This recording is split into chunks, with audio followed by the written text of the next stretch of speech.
welcome to another Games Talk Live. I'm your host, Jay Fonzarelli. Along with me is my co-host, Hargeet Chani. Welcome, Hargeet. Appreciate you being here this week. Yeah, one more show.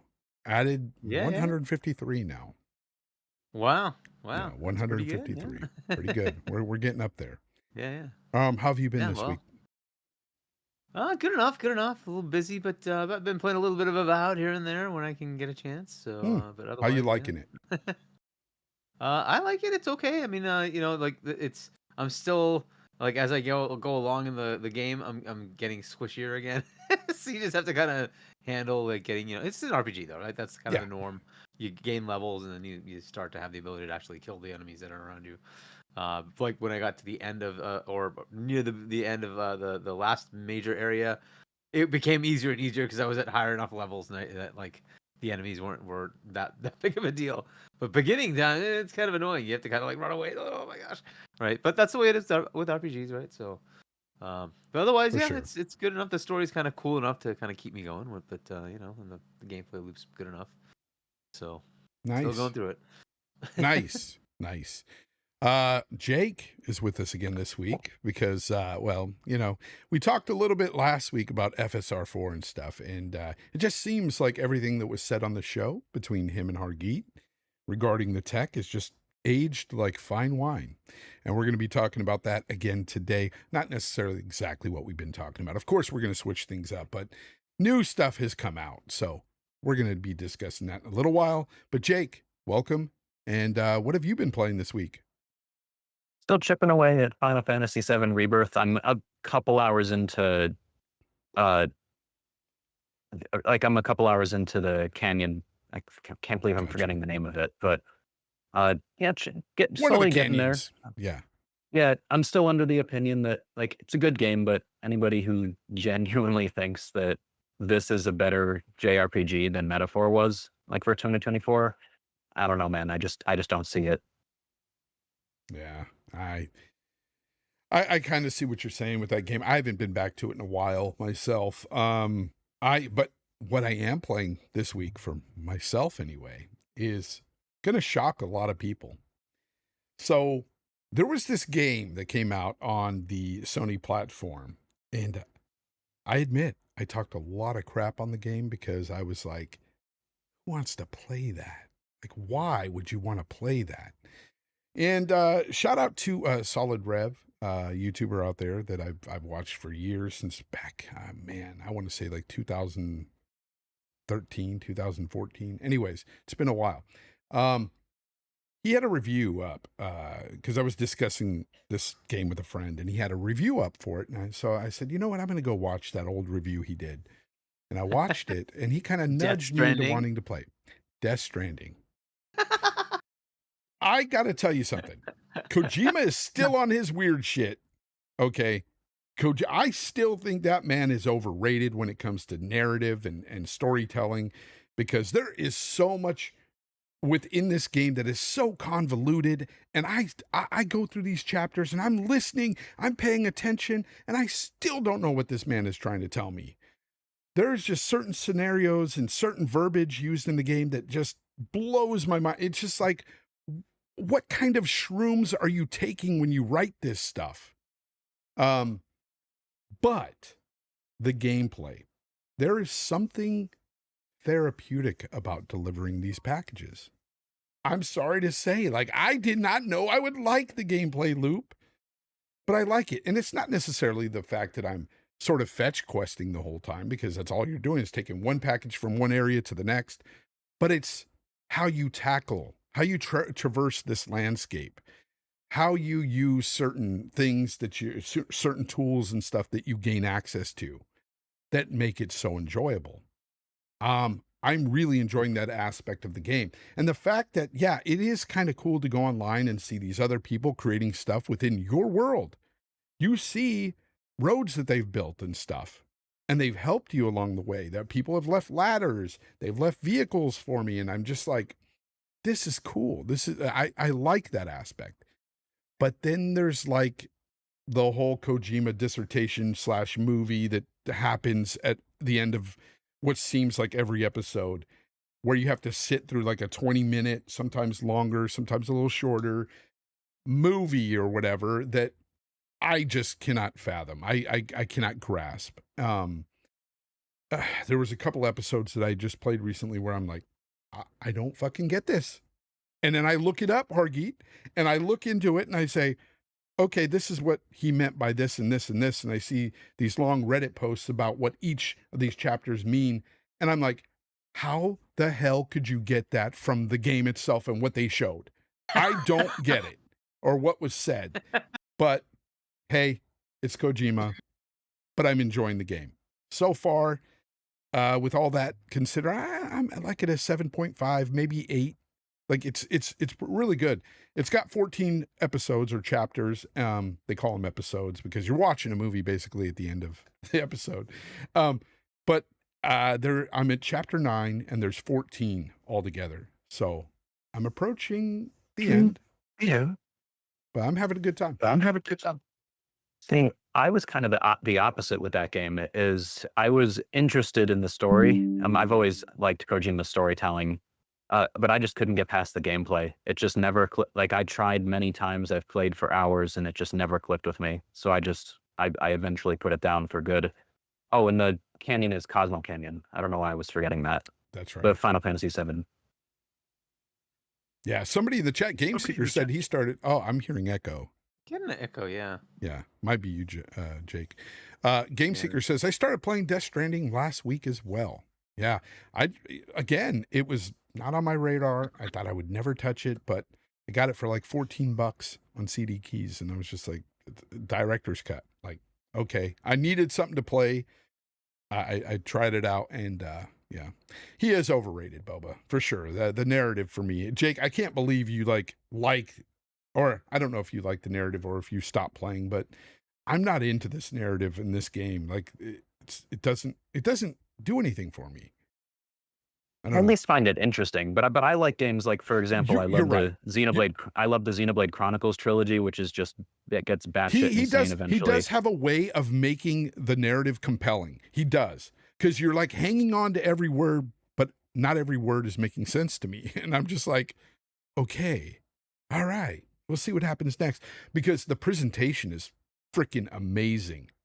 Like the Decima engine is on another level. Decima engine is freaking amazing tech. Like honestly, I think it's one of the, if not the most beautiful games I've ever seen. It's incredible. I'm playing it on PC, of course, highest end settings. So that's what I'm talking about. Not talking about the old PS4, PS5 version.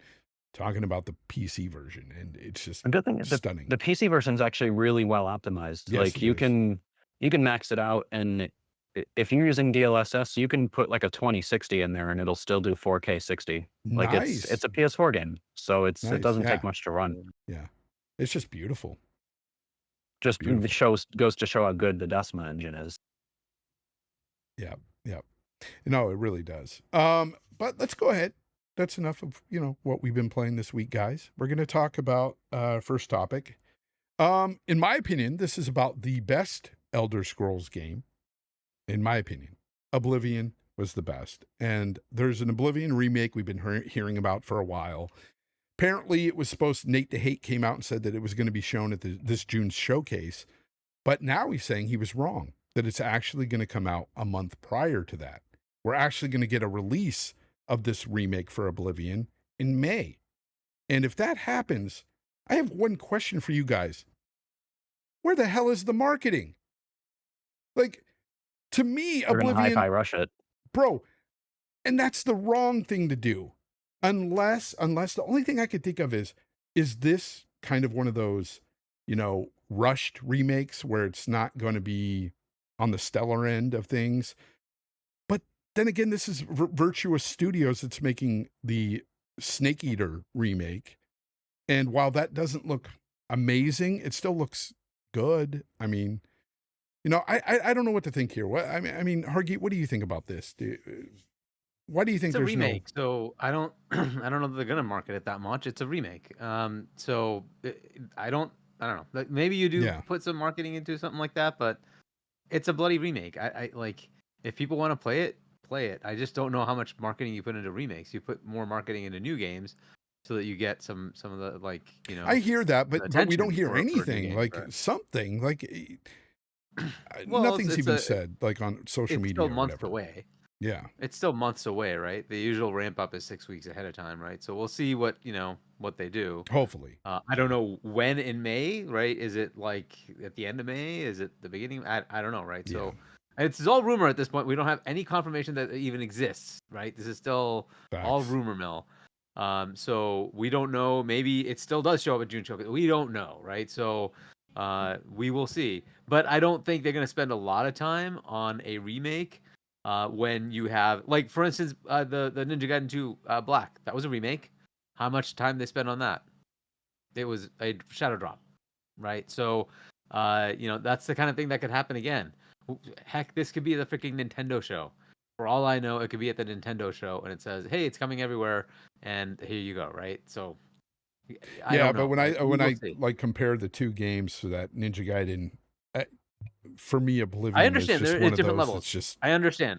It was I understand. such a But phenomenon ultimately, back in the day. Like I loved Oblivion so much. but ultimately, it is a Yeah. was that 2006 game? Yeah. Is that right? When did that come out? 2006. So 2006, like yeah. it's a 19-year-old game that they're remaking, which is a good thing, by the way. I like that they're remaking a very old game instead of something that was like 4 years old. Like Sony Right. does, But right? Yeah, the total yeah, opposite, which exactly. makes sense. Like, Yeah. you know, which I would love them to do. Like, go back really Yep. back. They have a huge back catalog. Let's go back and let's get some Yep. of the older games. But anyways, so this is good. I would love them to do Morrowind. I started Morrowind, but like the mechanics in that game were just kind of annoying because you have to write things down yourself. I'm like, I'm not writing. Get out of here! Like, put that in the game. So they need to I love modernize that a Morrowind bit, too, and I by would the love way. to play that. Yeah. Yeah, I'd love to have that like remade in UE5 or something like that with, you know, modern capabilities. It's like modern semantics for journaling and all that. But anyway, this is a good thing if it's happening. Marketing wise, again, they still have months and they don't need to spend that much time on a remake. They need to spend time on new games so that you understand what the game's about. So they're spending their energy on things like South of Midnight because you don't know what the hell that is, right? So you're getting all these dev directs and all these, you know, behind the scenes things. I think that's kind of more appropriate. This is a game that had its day, right? We already know what Oblivion is. It's already like been out, right? So like people already reviewed this thing. It's played this. It's got so much content, right? Like I don't think that's as necessary. But to your point, people need to know it's coming out, right? So they need to announce it at some point, whenever that is, however that is. We will see, right? You know what I will say is, for the last few years, Xbox is doing a pretty good job of finally doing their marketing. Right? They're doing something better than what they've done before. Their shows have been stellar, and they've started to open up as far as actually marketing their games, which is good, right? So you're getting signs of some life there. For the last at least year or so, since they got the COD money, they've actually been able to like spend money doing marketing, which is good. So I think hopefully they get better with that. But again, I don't think they should spend a lot of time on remakes as far as putting a lot of budget for marketing that. It's already an existing game. People just need to know, hey, it's there. Those who are fans, cool. Those who aren't, check it out, right? That kind of thing. It's going to be in Game Pass day and date, but it'll be available everywhere. I would expect it to be on Switch. I'd expect it to be on PlayStation, and obviously PC and Xbox, right? So I'd expect it to be everywhere. So we'll see what happens. I'm with you though. I liked Oblivion more than Skyrim. At least for me, I liked Oblivion more than Skyrim. But I would really love to see Morrowind, and unfortunately, Todd does not want to touch the first two. So he does not want to go back to Elder Scrolls 1 and 2. I would love them to redo those, like redo those entirely in the new formats, right? Because those were totally different formats. But he does not want to touch that, which is sad. But I'd love to have the original trilogy, like the old 1, 2, and 3, redone. That would be awesome. Yeah. But we'll see what happens. Jake, what say you on this matter with the whole, you know, Oblivion thing? If it does just get stealth dropped, what do you think? So before I say my part, I want to say, Hardeet, your comment about the Nintendo show thing may not be that far off, because the Switch 2 full reveal is just in a few weeks, and Skyrim Remastered. So yeah, Skyrim Remastered was at the Switch 1 reveal. So true. Wouldn't rule it out. I mean, it's possible. You know, Phil Spencer's got a big soft spot for Nintendo, but we can actually kind of gather some clues as to what this will be. If you read into the marketing a little bit, it seems like this is going to be Oblivion running in the creation engine for the gameplay logic with an Unreal Engine 5 wrapper around it for the rendering part. So similar to how the Demon Souls remake, for example, which is literally the original game, but with a new renderer replacing the old one. So this isn't going to be like a from the ground up, all new, fresh assets, visual assets, probably, yes. But it's not going to be something like Final Fantasy VII, for example, where they just make a Yeah. whole new game out of it. So it's that can probably give you a guess as to like maybe why it's not going to be heavily marketed because like, yeah, it's a lot of work to put the visuals together, but they're not fully remaking the game. Do you know It's if on top of the old Snake one. Eater was done the same way? I'm not sure, but it's Because there's basically some like my. when I see some of Snake Eater, sometimes I look at certain things and say that looks kind of dated. You know? That's also what they did, I think, with Xenoblade Chronicles Definitive Edition. Is I'm pretty sure like it's got all the same voice acting and the game feels the same. It's just got a different visual and audio wrapper around it. So it's not like this is an uncommon thing to do, Yeah. and it's not a slight against this. It's just a way to kind of like know what to expect. Yeah. So I think that we're going to see some of the same, like they might go in and brush some things up, but I think we're going to see a lot of the same jankiness that Oblivion is known for. What I hope is that it's not like a visual remake that goes for like hyper realism, like a lot of Unreal Engine 5 games, because Oblivion has that unique look to it. It's got a very colorful fantasy, a lot of bloom lighting look to it, and feel like the game just like you could change the lighting system like to be lumen and give it like nanite for draw distance and stuff, but keep assets that look like the original ones, kind of like Half-Life 2 RTX, if you guys have looked into that at all, because we got a demo coming for that soon. Something like that. Maybe not that extreme, but you know what I mean. I'd like to see that. Nice. Yeah, good points, man, from both of you, really. I would kind of like to see them maybe right before it comes out, like you said, Hargeet, 6 weeks out, even 4 weeks out, show like a kind of a behind the scenes thing, maybe even on their social media on Bethesda. This is what we've done for the game. That sort of thing. I would like to see something like that. I would love to see that. I was hoping to see it in a dev direct because I'd love to see like what you were talking about, Jake. Is like, did they just sort of put a wrapper around what we already have? Maybe they did do that. Like, how did they do that? Or did they like really redo it? Right? That would be good to know, right? Just like what was the behind the scenes? What were the thoughts that were going into that? And what made them decide one way versus the other? And like, how did they maintain things? And then did they run into challenges? And what did they do? Like things like that would be kind of interesting to know. Yeah, I'd love to see sure. that. And like if it's a wrapper on top of the original engine, which again all the clues seem to be stating that it is, it means we're still gonna have stuff like cities will be their own instance, caves will be their own instance, some buildings will be their own instance, like a lot of loading screens. And my hope, the original had a lot of trouble if you tried to run it over 60 frames per second on PC. The game logic just kind of fell apart. And I wonder if that's something they'd be able to fix, if they're going back and touching some stuff up. Yeah. We'll see. I mean, if this is coming in May, that's pretty soon. We just got a couple of months away to see what's happening with that. And I'm sure we'll see something as far as. So will you go back and play it? So there's always I talk to Colt all the time, and I've talked to him about how nostalgia is a hell of a drug, right? We always think about these older games sometimes, and we're constantly saying, "Man, I wish they would do this with this old game and that." But then when you actually play the game, you're like, maybe I should keep this in my nostalgia backlog, because a lot of the games that do seem to get remade or whatever, I never really play through them completely. It's rare. I have so many games that I love, like going all the way back to even NES days. Like I loved Rygar, for instance. Rygar was my game back in NES days. But would I play Rygar today? Hell no. I wouldn't touch it. I wouldn't touch a part 2 if it was the same side-scrolling Rygar. Like Did you play the one on PlayStation?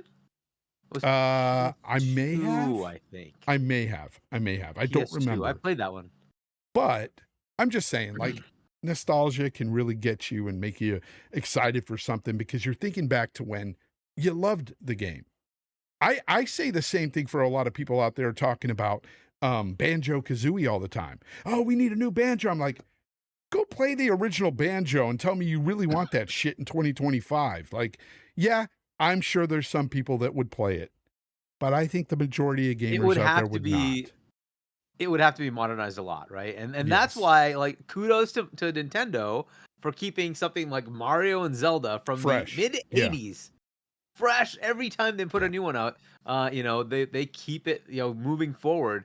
And you like you said, go play the original games. But this is the problem, right? So like, yes, the nostalgia thing is there, and then you're like, but this like sucks because like games have come afterwards that made things so much easier for me to play. And like it's just you just get used to the newer mechanics, right? Like go play the original Assassin's Creed versus what you have now, and you're like, oh yeah.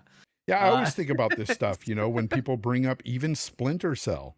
I talk about it. I'm like, yeah, man, the mechanics in Splinter Cell weren't that freaking great. I mean, for the time they were amazing, they were good but then, now right? They were good then. it's so archaic So, and like I could shoot out the lights. Like, but look, bro, I'm sure they're gonna fix way that up, past make that. it a little bit more modern, right? But again, do you want to play Oblivion again? And the Yeah. reason I say that is like I can't even find time to play the games that I want to play that are in my backlog. I'll tell you Like what. Metaphor you mentioned, I haven't even started it. I tell you what, I would boot it up. I would boot it up and try it.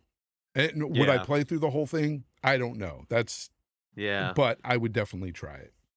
I don't know. That's For just those me. who haven't played it, certainly play it. It is very good, right? But Yeah. if they did Morrowind, because I never finished that one I would go play because I haven't I I played maybe like 4 or 5 hours into it and then I'm like stopped. So Yeah, that one I Morrowind's would like another to one that I play. have so much nostalgia for, but I cannot play that again. I've tried. I And can't it's play the just so original. I bad. want them to remake it Yeah. with modern mechanics. I want them to remake it with modern Yeah. mechanics. Well, But let's talk yeah, about I something don't know. kind of modern here because apparently we're going to get Copilot AI. It's a feature coming to Xboxes, I guess. And from what I hear, Hargeet, I don't know if this is true, but you're going to be able to, like, say you have your headset, you're going to be able to ask Copilot about things going on within the game, or, hey, how do I do this in the game? What makes up the recipe for this to make this in the game or whatever? And Copilot apparently is going to be able to tell you those kind of things instead of having to run to Google, look for it yourself. It'll just read Yeah. offline what you need to do. And boy, would this help while I'm playing Death Stranding. Because I'd be like, what the hell is going on right now, Copilot? Yeah. Inform me. I think I've seen some backlash about this or some hate, a little bit here and there. This is one of those AI things I freaking think is awesome. I think this idea is cool. I don't know what you guys say about it. Yeah, for me, I think it is kind of an interesting idea, right? It like what I don't want it to do is like pop up what I don't want it to, right? But they're saying no, it's going to be controlled by you. So in that case, sure. Like I'm playing Avowed, right? It has choices. So you can choose to go this path or this path, right? Decide like I'm going to say this dialogue option or this dialogue option, which will change certain outcomes. Like, well, what are the outcomes, right? So I could just ask, yo, so like instead of me going to another computer or whatever, like what would happen if I, all right, so let's just Copilot, tell me if I choose, dialogue option A or B or C, how much of an impact is that to my game, right? What is going to so happen? instead of scum saving, you're just going to ask Copilot, what should I do? Yeah, like, okay, well, like, and then what I'd love it to do is man. say, like, from your past playthroughs of different games, I think you would want to say this because it would have that kind of outcome for you, right? It's like, oh, okay, cool. All right, that'd be kind of nice to know, right? So, that's the kind of thing that you could have. But there's so many things you could do with it. Like, Boba there's so Fett many said, things we could do with Copilot, it. why does Minecraft still look like AIDS? Oh, man. But there's all sorts of things you could do with it that, like, and we'll see what resonates with different types of players, right? Where they could leverage it for different things. Like, hey, I just saw somebody do a move on me in this fighting game. How the heck do I do the same move, right? What did they do? I want to do the same thing. What is a combination that lets me do that, right? Things like that. And just keep it up on the screen. Cool, I'm going to do that, right? Or how do I do this move? Just keep the sequence on the screen. And I can, okay, right? Like things like that, right? There's so many things you could do with it. But look, it just depends on what your needs are with the given game. There's I one just thing look that at they it as showed. QOL, quality of life feature. That's what Yeah, I look yeah, at it right. as. There was one where they're like, "Hey, I finished a round, and how did I die that last time? What happened, right?" And they're like, "Oh, this person behind you shot you with this. You didn't pay attention to like so that and, like it kind of tries to help you as far as going further and making your gameplay better when you're playing multiplayer games, right? But not like in the moment because that would probably be maybe somewhat cheating, but right. But at least after the fact, tell you, this is what you should have done, and this is how you could have played a little better, right? That's kind of cool, right? So there's plenty of little things they could do like that, right? But I see this as good quality of life things that could just help you with your gameplay. Again, it's all optional. You don't want to use it, don't use it, right? But if you want to use it, cool. It's just like quick resume. It's there. If you like it, cool. You don't, who cares, right? They just have these little features that are available to you if you want to use it, right? Fair enough. Yeah, I can't wait to see what it's gonna, how it's gonna be implemented, what it's gonna look like, and all that. Jake, how do you feel about this Copilot in games? I think a lot of the talk in this conversation is a little wishful, a little optimistic. Really? I think it's important to keep your expectations in check when it comes to Because the Copilot. game Now, has I to will say, implement it, right? I was gonna say, Copilot, as far as first off, I just want to say, Google search right now is worthless. It's completely lost the game. Bing is much, much, much better if you're choosing between the two. And Copilot's AI summaries on Bing search is way better than Google's Gemini or whatever they use on their search service. So in terms of putting stuff together and presenting stuff, Copilot is good by itself, but I'm questioning Microsoft's ability to implement it properly. So if you don't keep up with the Copilot Plus stuff on PC, basically in 2024, Microsoft wanted to roll out a bunch of Copilot Plus certified PCs, which means that the neural processing unit built into your processor can do at least 45 tops of AI performance or something, so that it can do stuff offline, but without using too much battery. So ideally, a laptop comes out with a 45 top or up GPU or NPU, and you should be good, right? Well, you have a whole bunch of laptops that took months and months and months to be able to do the Copilot Plus stuff, even though they had the hardware built in for it. That so many of them just could not do that stuff. Uh, for example, if you had an NVIDIA GPU, even a 3060 laptop has significantly more than just 50 tops, and if it doesn't have an AI9 processor from AMD or an Intel Lunar Lake or something, or God forbid, a Snapdragon processor, it's probably not going to be able to do any of that Copilot stuff. And even when it does do it, it still barely does anything on the device. It still mostly does stuff online. And there's just not that much universal app support for I have four different, because I play around with them sometimes. I have four different image generators because there's one for NVIDIA, there's one for I have Lunar Lake laptop so I need another one for that.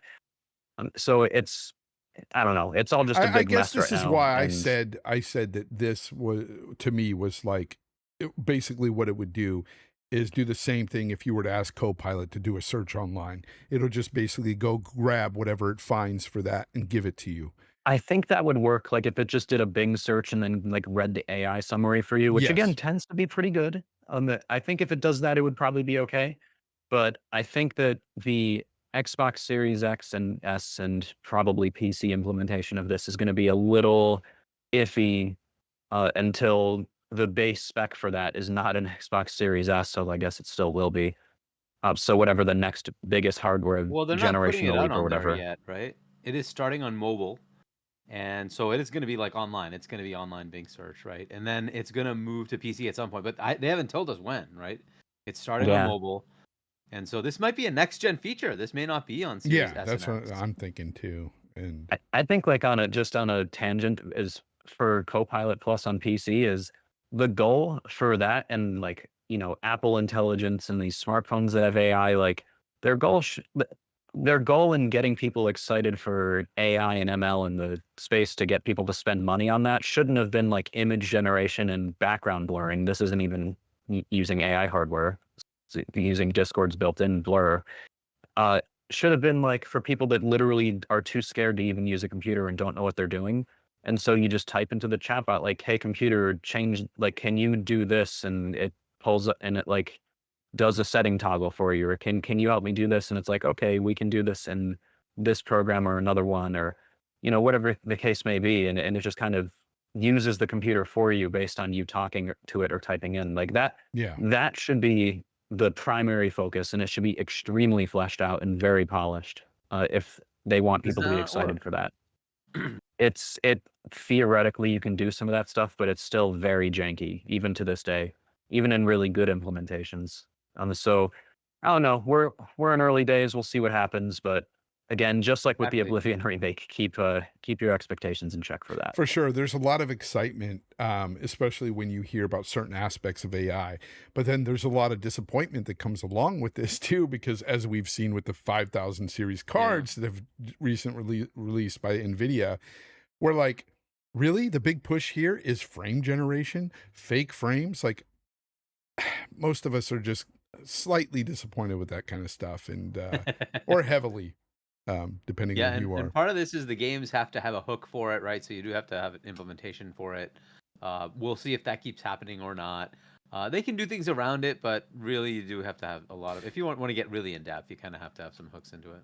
But there's been some big leaps in AI in the past even year. We're seeing a lot better different AI searches. You've got like DeepSeek out now. I know a lot of people are like against that because it's Chinese owned and everything, but there's ChatGPT. Its newest iteration is really good. Like if you were just to ask it quick, like I've seen people, I'll call him out, Gaz, he's out here. He'll sit there and talk to ChatGPT as if it's like talking to a person. Like the verbiage he uses and everything, the dialogue is just like, hey, what's up with this and blah, blah, blah. And then if ChatGPT comes back and says something, he'll go, but what about this or whatever? And it just continues the conversation. It's really crazy how much AI is getting like that good. And that's exciting stuff. So when I seen this, I was like, I'm with you, Jake. You got to temper your expectations, but at the same time, it could be a really cool feature if implemented right. I got Google Gemini in my like that kind of voice chat thing because I think I got like a year of it for free when I got a Pixel 9, and yeah, it definitely like it's unlike old voice assistants like Siri where you would just have to ask separate questions or Alexa or whatever, and like you could ask specific things and it would give you canned answers. Like these, you can do context sensitive conversations and ask about previous answers, ask for elaboration. It is definitely a step up from the old stuff. But it's still, what they got to work on is the wording. It still talks like a book report and not like a person. Like it's very obviously still robotic. But again, for something like this, people won't care. They just want the information. Yep. We'll see what it does. Moving on, we have a Xbox handheld coming out this year, apparently via Asus. Of all people. We talked a little bit about this last week, but we've learned that 2025 is supposedly the year for this one. Xbox, I've seen some videos being made out there that are kind of disingenuous, as if this is the only Xbox handheld coming out, that this is the definitive Xbox handheld coming out, and then it's always slanted in a negative way to say, oh, and it can't even play your native games. That sort of thing. But it's like, nope, this isn't the one that Xbox is creating for 2027. This is one that is being made alongside with Asus.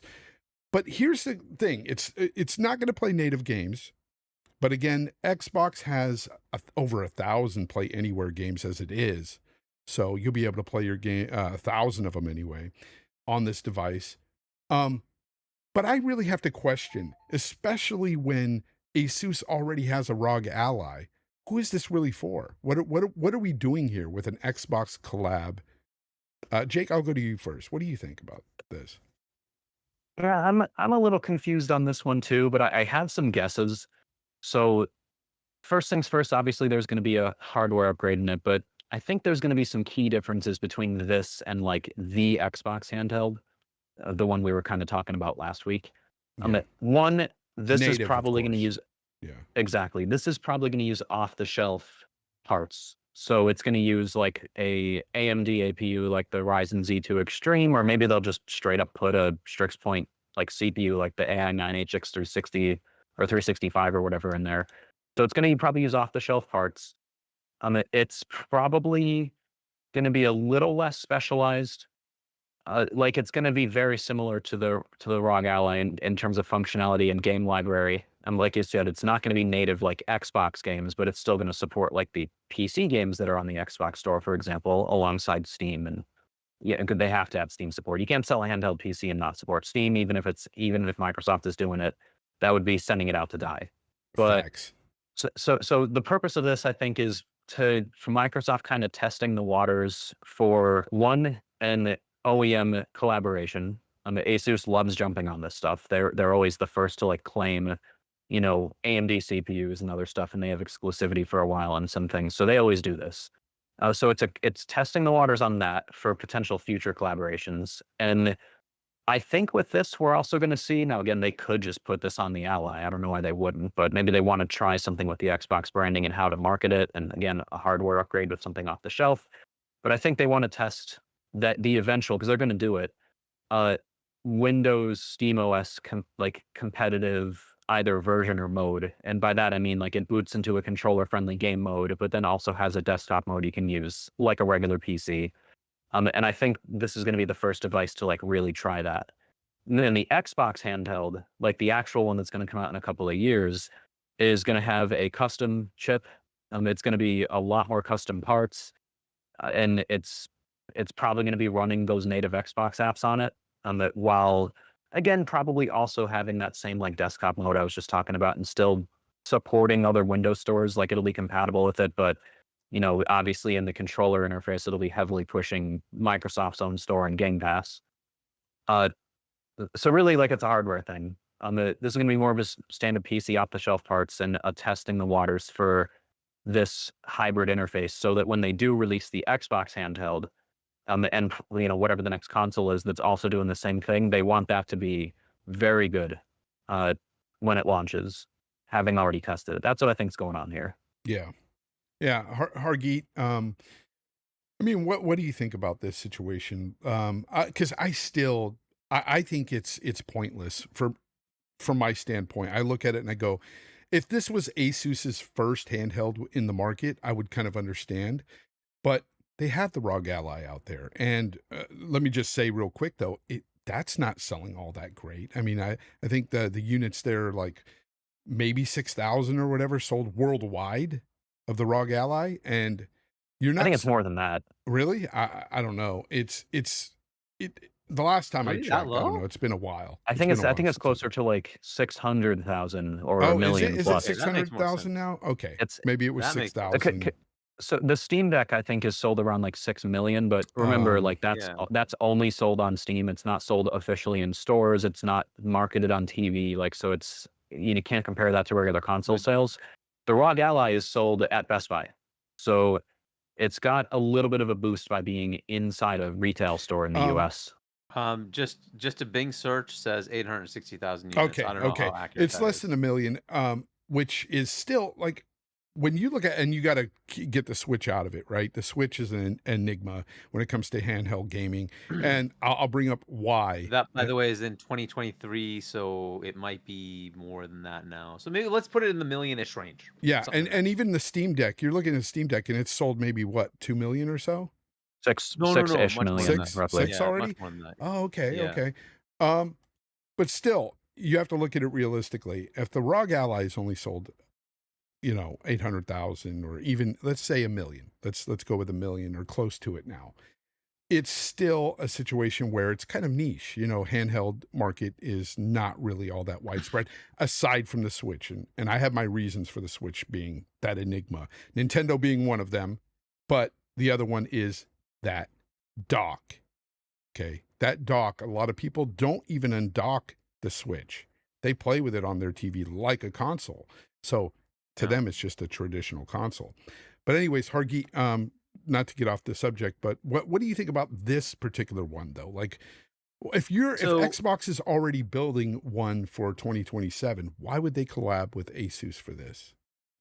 because I think that's their eventual direction. But look, the main reason you would do a collab is if it's an OEM device, you can kind of skip certain things that are in the OS and in the BIOS and say this is really just intended for gaming. So you can make it fast to boot up, right? So when you boot up your Series X, it has a normal BIOS and all that, but it's very stripped down. So it takes it like 5 seconds to get to a dashboard, right? That's what you want to have, right? There's other things you're going to have to look at. A Windows device has a normal Microsoft account login. If you do that here, you're still in that same trouble mode, which is if you lose the device, somebody has access to your data, not to your games. There's a major difference, right? So that's kind of the thing you run into with this mix of Windows and gaming, right? It's an OS that has access to your data versus a gaming system that has access to your games. One you can say, all right, I can live with that, potential security risk. The other is like, well, do I really want that? Now you can install the OneDrive app. That's fair. You can install the OneDrive app on your Xbox. But Windows is Windows. This is the headache you run into, right? So what do? A Series X sitting on your TV has a less likelihood of being lost versus a portable device that you take with you. This is why if you get like a ROG, it has like a fingerprint sensor to allow you to log in, right? Because you have to secure this stupid thing, right? So these are the things you're gonna have to work through, right? Also, if you have a specific OEM device that's intended for Xbox, you can have an update process that's just clean, right? If I have a Surface, right? When I do updates, I don't have to go to this site to get that driver, that site to get that driver, that thing to do that thing, and that. It's just all Windows Update. It just does it in the background. I don't worry about it. It reboots, it does its updates, I'm done, right? Just like with your Xbox, you have a progress bar. It's done. You don't think about all the stuff that's happening in the background. All that same stuff is happening, but they're just doing it for you in the background. That's what you get to do here because you own the device, right? Microsoft is partnering. They own the device. And they're like, yes, we can update every one of these things because we know what it is. We're going to do that for you, right? So it'll be a very seamless update process. This is also the starter journey, right? So this journey is to say, how do I create, like you were saying, Jake, like the controller interface, boots into a controller interface, right? You're going to get your Xbox dashboard when you boot up. But that's a journey because they're going to have to bring features in, work through all the problems that will occur because there will be problems, right? You're still going to have your other stores. Will you have a desktop mode where you still have access to the desktop, or will you forego that all entirely and say, no, there's no desktop mode?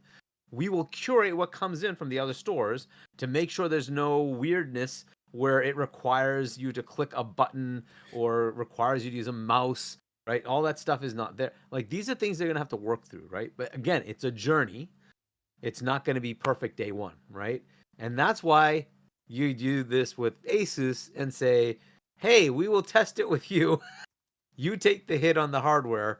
We'll do the software, which they're going to do anyway. And then by the time they get to next gen, they'll have a more baked solution along with their back compat.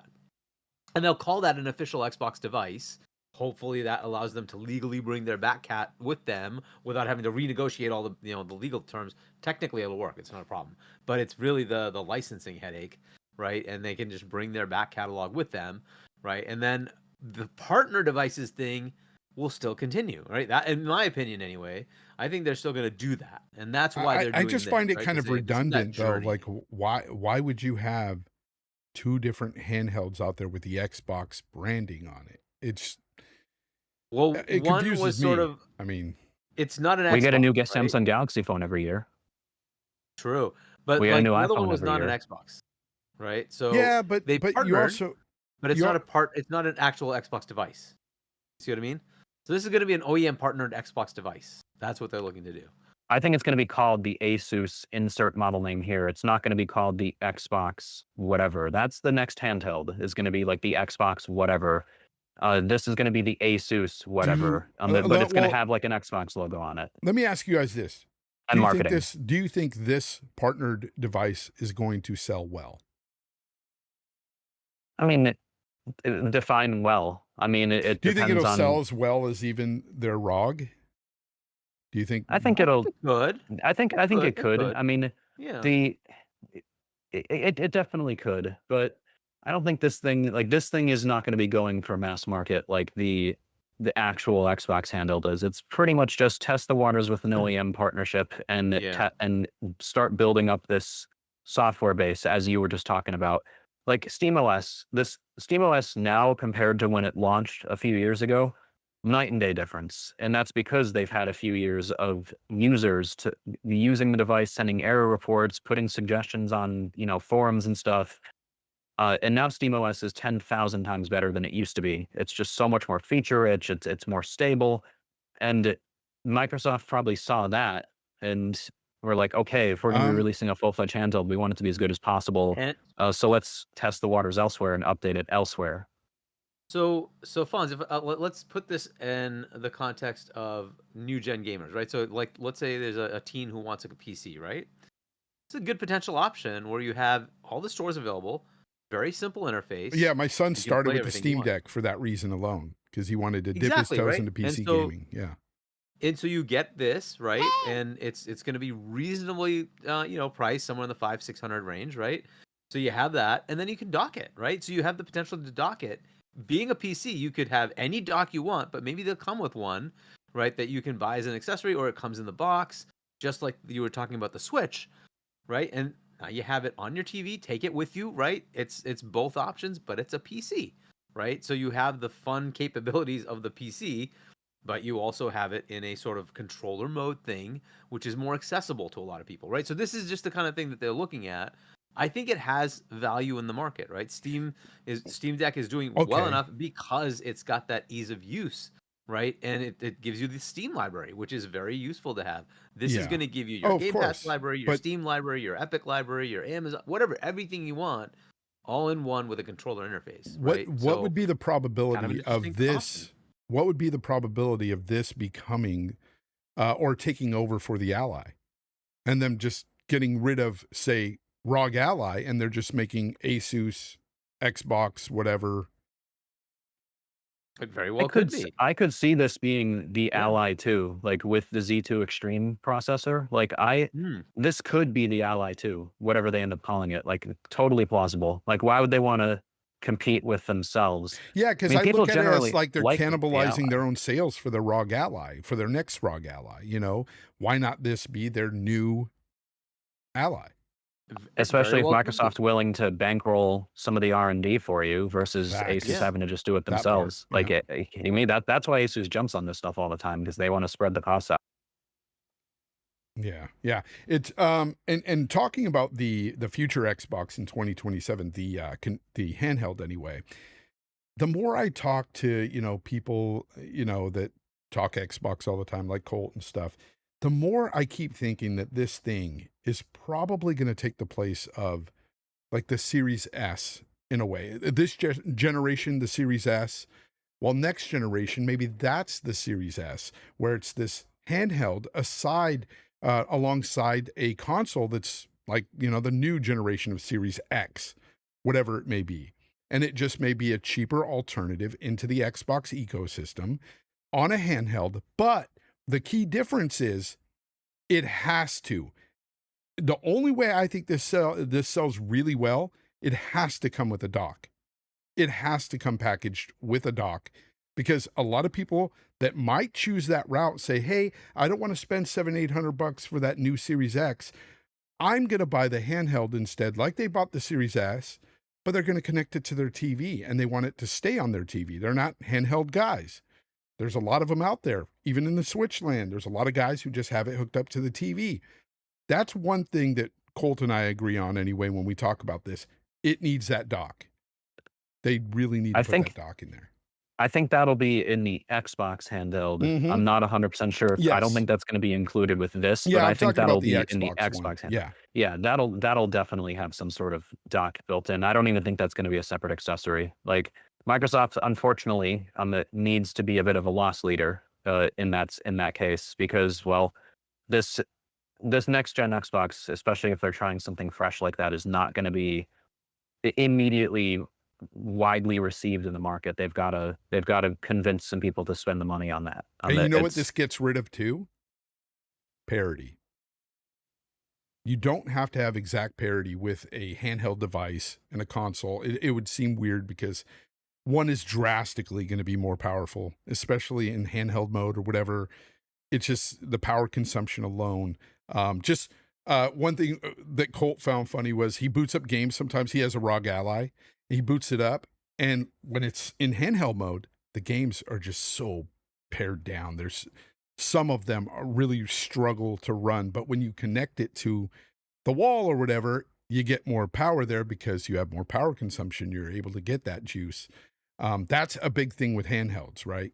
So that's another thing. I don't think they would have to have that parity thing with a handheld like they do with the Series S. The Ally has, there's not really like a docked mode for power delivery. I think it's more that, well, there kind of is. So you can set the wattage to whatever you want, but when it's on battery, the max you can select for the chip is 25 watts. And if it's plugged in, it's 30 watts. So it's not like a massive difference. It's usually just like maybe a 5% performance increase if you go from like 25 to 30. The device gets a hell of a lot hotter, I'll tell you that. Like 25 versus 30 watts, it doesn't sound like a big difference, but the internal temps on the die will go from like 65 up to 90 in that extra 5 watts. So something else happens. But that's, yeah. But you're right. Like, they can use different power profiles, maybe make that simpler, have it kind of built in so it just automatically switches, which Windows can do, but it's finicky and it's glitchy sometimes. Yeah. Windows is kind of unfortunately known. I think a good sleep mode, I think, is another thing that, like, the Windows sleep function has not been touched since like Windows XP. It's like you've gotten smart sleep or whatever they call it, but like if you try to put a Windows PC to sleep, including an Ally, in the middle of a game and wake it up, there's like a 25% chance it's actually going to work properly. Whereas the Steam Deck has a perfect sleep mode. You could literally turn off the game at any point you want, turn it back on. That's something that needs to be in there, even in this Asus device. Danny Passion Official, thank you for the 2. He says maybe they're just renting the OS to Asus.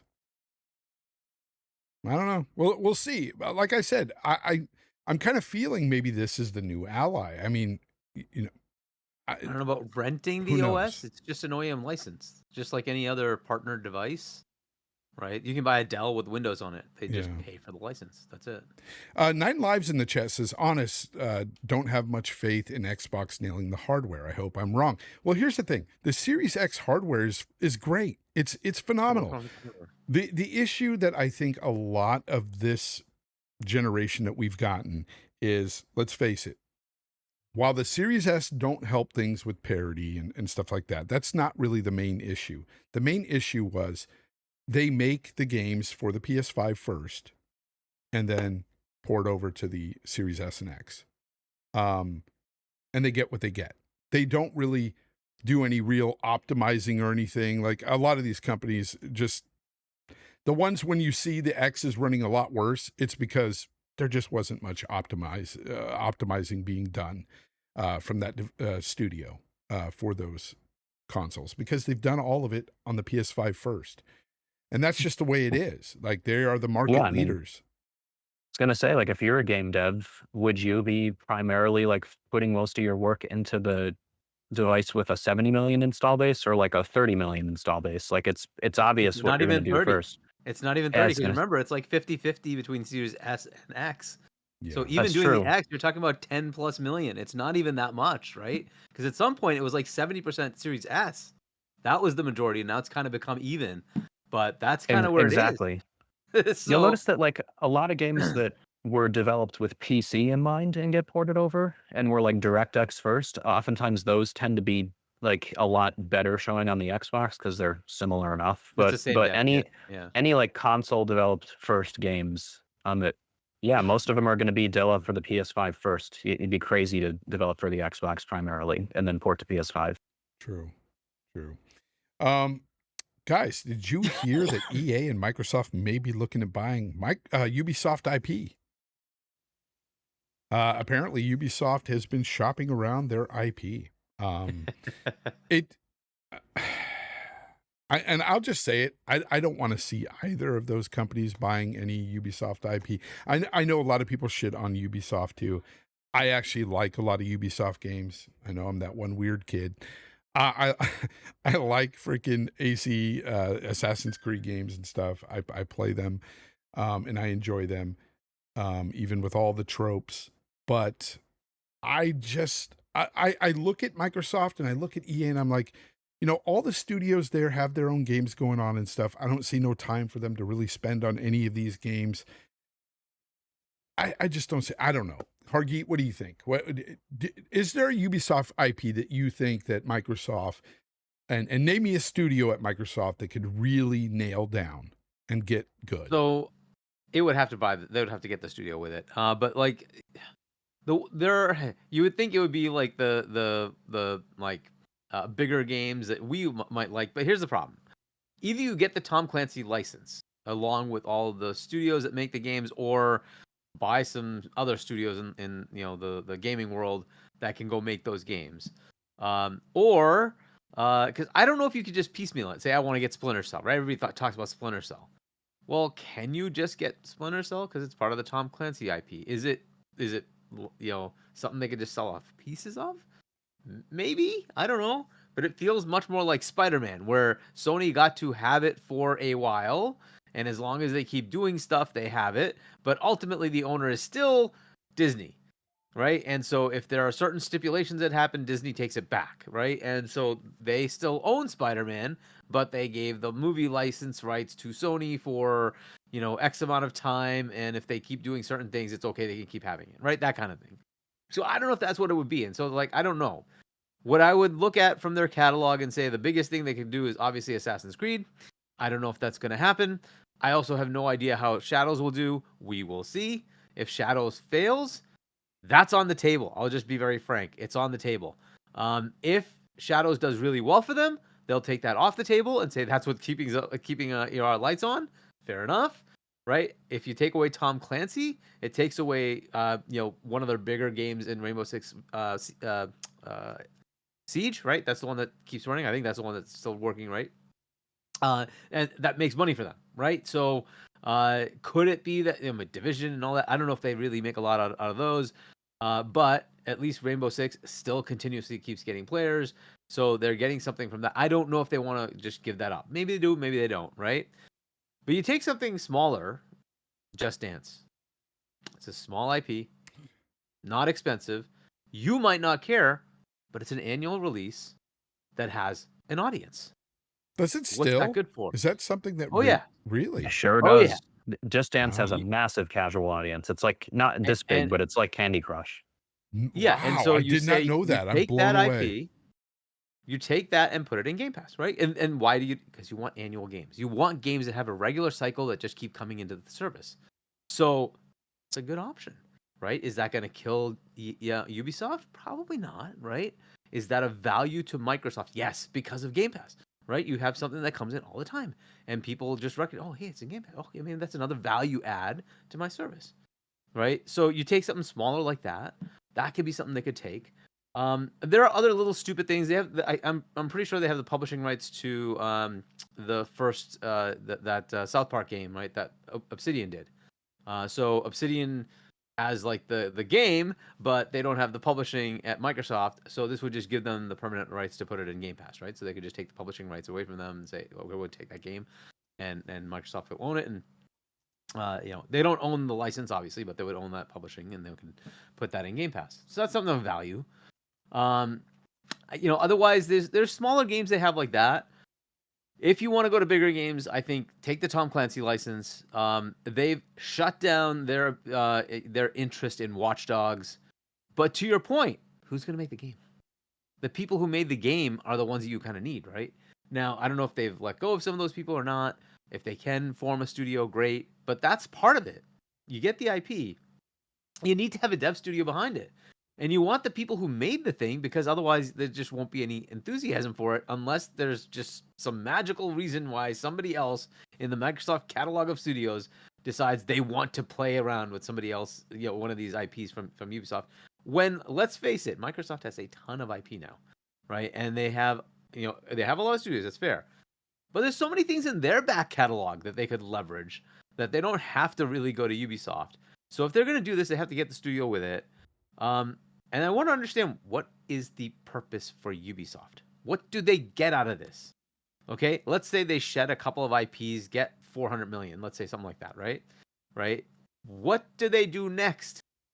Because they're still broke. They're still dying. They need something to change, right? And they have 20,000 employees still, which is ludicrously high. They need to shed like half of that. They just do.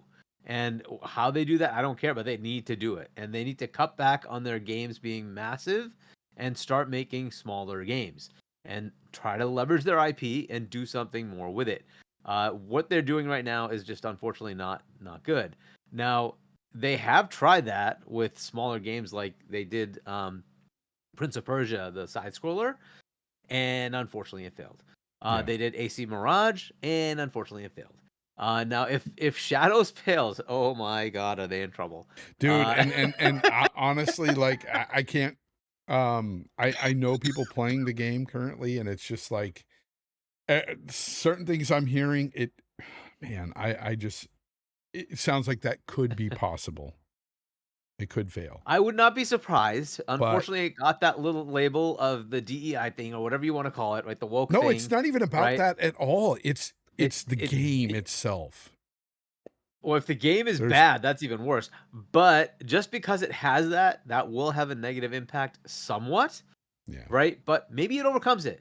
And that's fine. It is Assassin's Creed. Hopefully people will still give it a chance. I'm not giving it a chance, not because of that, because I'm just sick of the 500-hour game. I don't want that. I would rather have Mirage, which I did play and finish. Right? So if they give me more of those, 40 hours. Target that. That's cool. Right? But if you really want me to spend 200, 300, 400, how long was Valhalla? Like the freaking campaign was 150 hours. I remember just to beat the game was like 80 hours or something that I put in just to beat it. It was a long game. It was too long. I'm sure I put in like 200-300 hours into that game. Yeah. I hated the protagonist, and I didn't play the DLC. So I didn't buy the DLC much. either. Yeah, I didn't. So it is too much. And so that's where it becomes a little much. And they purposely chose to make their games longer, which A, takes more people, and B, requires a lot of commitment from gamers. And look, it's tough to spend that much time now. It just is. There's too much out there.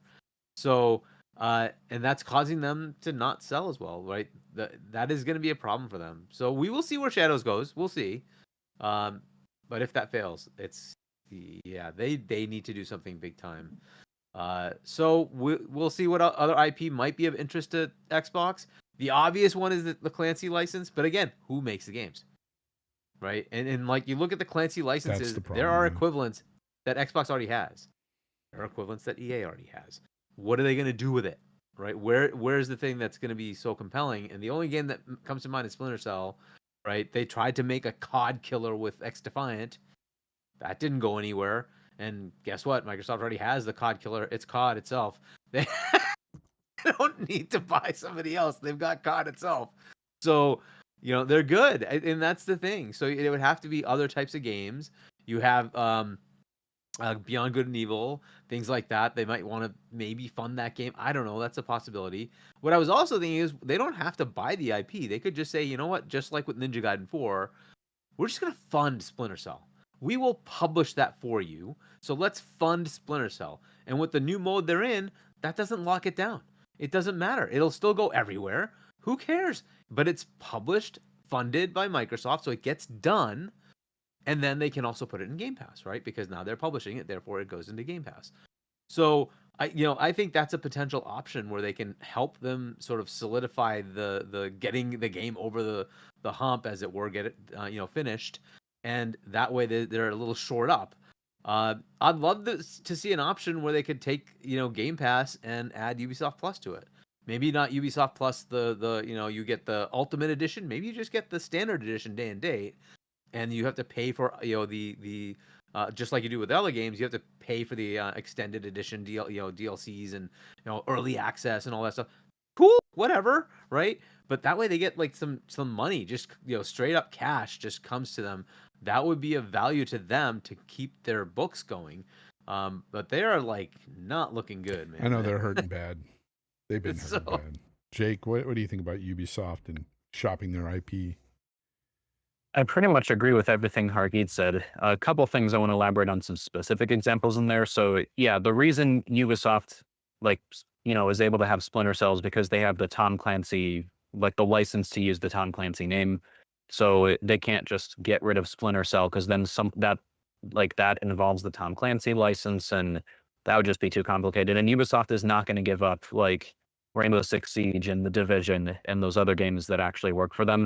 It's just not going to happen. Again, have another, working and publishing a Splinter Cell game, maybe, but that one I'm unfortunately, a little iffy about because I'd love to see Splinter Cell revived by a studio that would actually make something good.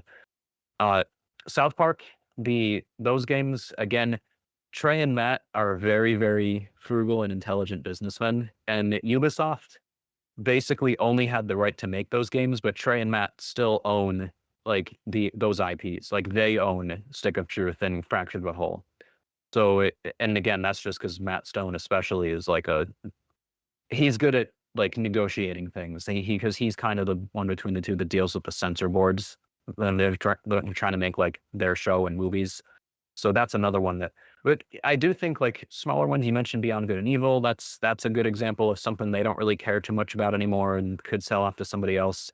Unfortunately, Prince of Persia, after the most recent example, they could probably offload that and get a little bit of money. Anno does okay, but that's like a relatively like again niche series. They could probably get that off to even a smaller developer could take Anno and do good things with it. But Ubisoft would like to keep these things, I think, but you do what you do what you got to do when you're bleeding money. Like, look what Intel's doing. Intel, who used to be like the king of, processing hardware in general, and it seemed like nobody could topple them. And now here they are literally facing bankruptcy. And they're desperately like they're laying off employees. They got rid of Optane, which was like a major thing for them. And again, Intel would not have done that if they were on top like they used to be. But you do what you got to do. You claw back whatever you can do when you're struggling for money. So some of this, a couple $100 million in selling rights to some IPs may seem illogical, but they're basically what they're doing is they're trying to just keep their heads above water, and they're doing whatever they can. Makes sense. You guys have a lot of good points, and I just, I hate to see these development studios that I personally like. I mean, I've always had good times with the Ghost Recon games, the freaking not Breakpoint. I did not like Breakpoint. It wasn't for me. You know what, Tom? What Ghost Recon game I really liked was Shadow Wars on the 3DS. Was it just a launch title? I wouldn't have given it a second. Wouldn't have given it a second look if I wasn't just desperate to buy games for my launch 3DS back in the day. But it's kind of like XCOM almost, and it's pretty good. That's one of my favorites. Yeah, it's just sad to see the development studios that I've grown up and loved, grown up with basically, at this point, and in my young adulthood, they're just all like the developers that were once there are gone. I mean, a lot of them have left already, but they're just like a shell of their former selves now. Like all these studios are just so different. There's also just a problem with black hole games taking up all the time. It's just like the gaming world has shifted, unfortunately. Because that Prince of Persia, I don't know how many of you played it. I played and finished it. It was a good game, and it was critically really well good. received. But it just didn't take off. It's unfortunate, but it just didn't take off. And like, if that keeps happening, what do you do, right? It's kind of sad. Like you have the game of the year last year sold only 1.5 million. Maybe it's up to 2 million copies. Preach, and that's bro. just ludicrous. It's Yeah. ludicrous. But that's the way it is. Like games just don't. Like some games resonate, but a lot do not, and they're good games. They just don't resonate. But it's because we're in black hole games, and we have too many freaking games coming out now. It's just the way it is. There's so many studios, so much investment that went into gaming, and then it just, unfortunately, it just doesn't work out. And I don't know what Ubisoft does because they're putting out good games, but people just don't care to buy them. So I think that Prince of Persia game, like imagine if Nintendo owned the Prince of Persia IP and like marketed that like the next Nintendo game, but everything else was the same. bet you it would have sold more copies. Like it's on Switch, not like Switch gamers can't buy it, but it was Exactly. just another game on there. So it's like I guess you can kind of see the logic with it, but Yeah, I mean, you know, and for people out there, if they get like offended of what I'm saying on with some of these studios, it's like I'm talking about my personal experience with these studios and their games, you know, and what I've loved through the years. They're just gone. And one of the studios I still hold onto is Rockstar, but we'll see what GTA 6 is like. We'll see what happens with that. We'll see if they've changed, you know, because a lot of the people there, their lead writer is gone. Like he's no longer there. But I did hear Supposedly that he did wrote write the this. story, right? I did Before, yeah, hear yeah. that he wrote GTA 6. I hope that's true because he's an incredible writer. But that aside, it's just like there's so much changes going on in the industry. And I think a lot of people have gravitated to, a lot of the younger folks anyway, and a lot of the casuals have really like gravitated to these Fortnites and stuff. And that's where they're stuck. Like Roblox, that's what they Fortnite, want to yeah, play, exactly. you know? And so, yeah, single player games, they're a hard sell in a lot of cases. I mean, we could look to Wukong and say, yeah, look at that. But that was just, you know, that was something that was special to, especially China. China bought a ton of those copies, but It's just like Hogwarts Legacy, right? It's yeah, a Hogwarts special sold a lot. game Yeah, that yeah. just had a lot of fan base already built in. They're like, "Oh, I want to play." It's it's a But Harry if you Potter look game. at games that are So even, you know, scoring well on Metacritic and stuff, they're still not selling. Like even the past couple of years, I always tell people that seem to think that it's only Xbox games or Ubisoft games that don't sell.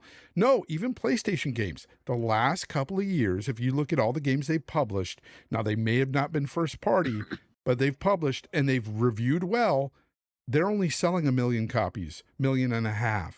Not even 2 million copies being sold with these games. People just aren't it's sad. buying these games like they used to. And there's a lot that goes into it, you know, inflation, $70 price tag. Then you've got freaking just the fact that they're brand new IP that not a lot of people know about, and they don't want to take a chance because of those price tags and stuff. There's a lot going against the gaming industry right now, and it's like it's I see why there's a lot of changes, but then there's certain changes that happen that kind of bite them in the ass. They do it to themselves. And it's like, why are you doing that with your IP? Stop it. Like, you know what's sold, sell it. Stop trying to do this or push this. Like, you know, that's a different story though. But yeah, even good games aren't selling like they used to. It's just well, Ubisoft, like as an example, the reason they're struggling so much right now is because Ubisoft as an organization is set up for annual releases. Remember for a while they were releasing an Assassin's Creed game every single year. They had Watch Dogs 2 like 2 years after the first game. I really loved Watch Dogs 2, by the way. Like I was really sad with Legion because I was hoping they would do more of what they did in 2, Legion was but terrible. I didn't I like really it. didn't like Legion, but I 2 was still liked amazing. it, but it was kind of weird, right? But yeah, I didn't like I it. still go back and the play 2 character every switch. like every couple of years I still go back and play 2. But like they were set up for that, and then they just games have gotten more complex, more expensive, and have taken longer. So now, like, Assassin's Creed Shadows is, 5 years, like 4.5 years after Valhalla. That's not what they were set up for. So they're just not getting as much money coming in from new game releases like they used to. And Yeah. that caught them off guard. They weren't expecting it. And that's 2020, not just wasn't it? Ubisoft. Yeah, 2020. That's Holy not crap. like that's not just Ubisoft. Like that's actually almost every studio. Like they're employed like they used to be for putting out a game every couple of years, but they're doing games every 5 to 6 plus years. But Ubisoft really, like these studios that get annual releases, like Call of Duty and Activision were lucky, but even they were starting to show issues with money, which is why Microsoft bought them. So it's something's got to change, and maybe we'll see something. Yeah. Who knows? But like you were saying, Hargeet, you had the game of the year last year. Astrobot was like 1.5 million in sales. You look at even some of the nominees, Rebirth, Final Fantasy, only 2 million in sales. Like they're just not selling. Games aren't selling like they used to, and it sucks for whatever reason you want to put it there. You know, it sucks. It's why these companies have decided to push their games to more platforms and stuff. And, you know, and I see Sony. That's why they've pushed into PC. It's obvious what's going on, but yeah, we'll see what happens. You know, but with Ubisoft and everything, we'll see what happens there. I'm hoping for the best because I don't want to see any company like fold, especially when we're already getting like we've already got so many studio closures has happened in the last 5 years. Do you see them turning it around? I think we're having a really big problem industry wide. I think that we're going through, I wouldn't say a game crash like the 80s, but close, man. Like it's getting to the point where a lot of people are so mad at studios, at games, at, you know, whether it be the ideologies they push in their games or just the fact that they're not releasing games that are finished. Like there's a lot of broken games that get launched. And I have a feeling, and I'm not trying to out anything or cause a stir, but I'm even hearing that, you know, Shadows is awful in performance, just god awful. And it's not, these games just are releasing in a bad state. And that is really concerning to a lot of people. I think people are getting fed up. A lot of gamers are just getting fed up with the crap that we're being served. That's the best way I could put it. The crash in the 80s was a crash. No, that's exactly that. But the crash in the 80s was a crash because at that time, the video game industry was still like relatively new. Not like new. It's like it was like decade-ish old at that point. But, you know, it was still thought that like maybe this is a fad and maybe this fad is past. Whereas nowadays we know like video games are here to stay. It's the biggest entertainment medium. Movies are struggling too, by the way. It's not just video games. Important to know that. Yeah. Music also struggling. I wonder why. Same kind of stuff happening with movies.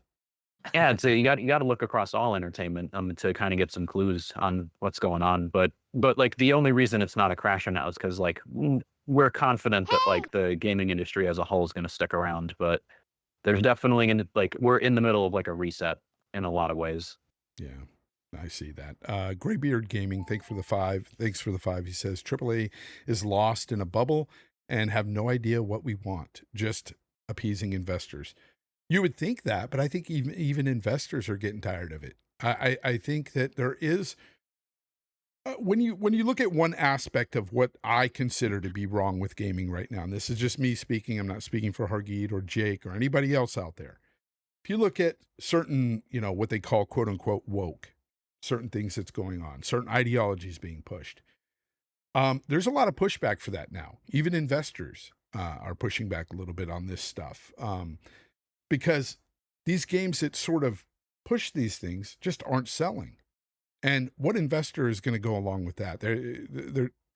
I look at even the publishers are probably even going, hey, this is a little bit too much. Let's calm it down, roll back some things, get back to the basics on why this particular franchise was great and appealing to a lot of people, why they like this certain genre of gaming. Let's stop with trying to do something else. Let's just say that. Let's be nice and say, you know, they're trying to do other things within the games. And I mean, we found out about this Ubisoft thing through an investor, right? That was how we found out about this. Yeah. But I think there's a turnaround with some of that stuff. I do see a turnaround with some people saying, studios going, let's just try to make a good game here. I don't know. Dragon Age the Veilguard was just put on PS Plus, just standard PS Plus Essential. And like, and how many subscribers for PS Plus Essential are there? Like 60 plus million or something like that. Like it's a large number. It's it did like 40s, 50s in that range. It's like 40s, 50s. So that's a huge amount of people that could literally just go and try Dragon Age the Veilguard if they wanted, and it didn't even go up. Like I think it's number 15 most played games on PlayStation right now. That's very telling, right? That's very telling. And I don't think it's the diverse thing. It's because look at Baldur's Gate 3. That game's like, if you played that, like you can there's gender mixing all over the place, But whatever here's the sexuality you difference want. though, Jake. But the Here's the product difference. quality is extremely high. The No. writing quality is extremely high. It's not just that. It's the pushiness of certain things that are being pushed within these games. If you played Veilguard, they pushed a lot of shit on you that you may not want to even hear, and you had to hear it because guess what? That developer that created that little dialogue space right there, he wants to push that on you, and you're gonna listen. That wasn't the case in Baldur's Gate 3. I didn't have to deal with that nonsense at all.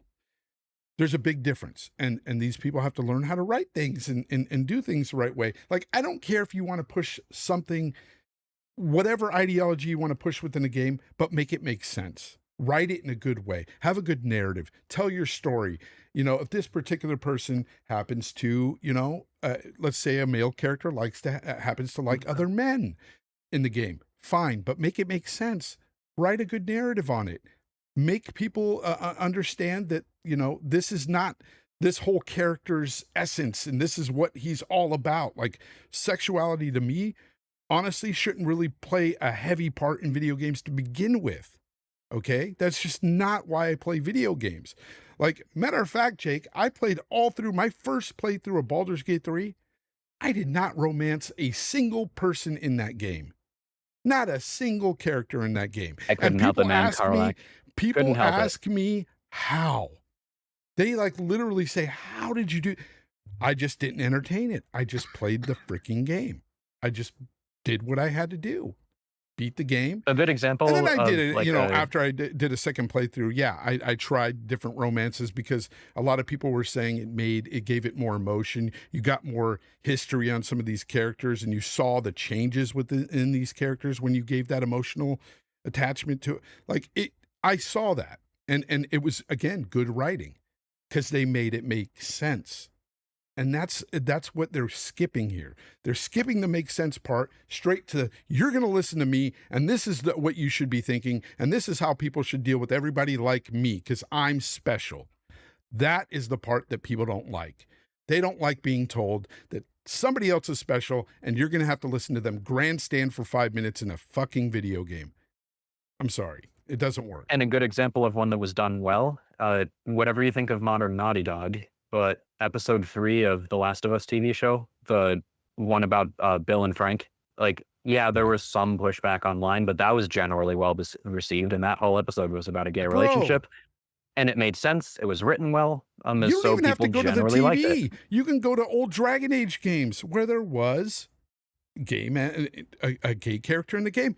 I had no problem with that. It was written well. It had nothing to do. Like, I didn't have to do certain things or whatever. I didn't have to listen to somebody preach to me. It's easy to do. But again, it's a whole nother thing about what I believe a lot of these writers to be in these games. I say writers in quotes too, because some, Hargi, you wrote your first book, right? And you know how hard it is to write and stuff. But I guarantee you your book is much better quality writing than some of these developers out there. I don't know what is going on in their heads with some of this stuff. Veilguard is just, oh my God, complete trash. Anyways. Did you get the one from Danny Passion about ABK? I don't know if you got that. No, thank you for reminding me. Danny Passion Official, thank you for the 2. He says, I think Microsoft should be doing more with ABK. And I agree. I think there should be more being implemented into Game Pass. They should be drip feeding Game Pass more Activision Blizzard games. They're there. They own them. Start drip feeding those older CODs and stuff so people can play those campaigns that they didn't play before. Or whatever it may be, if they want to play the multiplayer, or if they, you could even say, some of the older Activision games outside of COD. There's a bunch of them. Blizzard games too. They've got a ton of library there that they could be drip feeding Game Pass, Every month they could put a new old game in there, I say new old, but you know what I mean. And I hear that complaint from a lot of people, actually. They wish they would do more of that. I saw Colt complaining about it, of all people. Yep. But aren't they doing that? Don't they put like one a month or something like that? I don't know, but how many CODs have we gotten? I mean, and there's Well, it's not just COD. Remember, there's like Crash. Oh yeah, there There's is. But other I'm just games. saying that like they should be putting more CODs in there because that's what people. That's a lot of the hate Well, that I I see. mean, The hate they'll get talk. more of them, okay, but is that really the only thing? I guess I don't know, but No, like there's they're putting in other games, but they do put like one, I think, a month. That's kind of what they've been doing. yeah. I don't Maybe know. they I don't could know. do like within the window of the next COD release, they release another one, right? I don't know if they'll do something like that. Because I know they're not going to put everything in at the same time. Like they did that with ZeniMax, and they Yeah. hated it because nobody played anything. They're like, no, that just it's too much at once, and people just totally ignore it. And it's like, no, we need to like give them No, some that's why I time say to play. one a month sounds good. So It's yeah, that'd be good. it's kind of what they're doing. Switching topics, this week we found out a little bit more concerning FSR4. Apparently, it was co-developed with Mark Cerny and the PlayStation folk. Jake, I'm going to go to you on this because I want to ask you, what exactly did we learn this week with the whole FSR4 PSSR situation? So I talked about when I was on with D-Batch, late last year, when we were talking about like our thoughts on as like I think a month of PS5 Pro ownership or something like that. But uh, we both kind of guessed back then that PSSR was kind of like a precursor to FSR4 and maybe like a preview of what to expect, and they probably shared some data on that. And then last week, my guess was, you know, because we had seen just how good FSR4 is on PC, like it's really, really good. Uh, and while PSSR has been kind of questionable, there's been some games where it looks decent, but for example, Stellar Blade is nice and stable, but it renders at like 1800p and upscales to 4K, so it better look stable.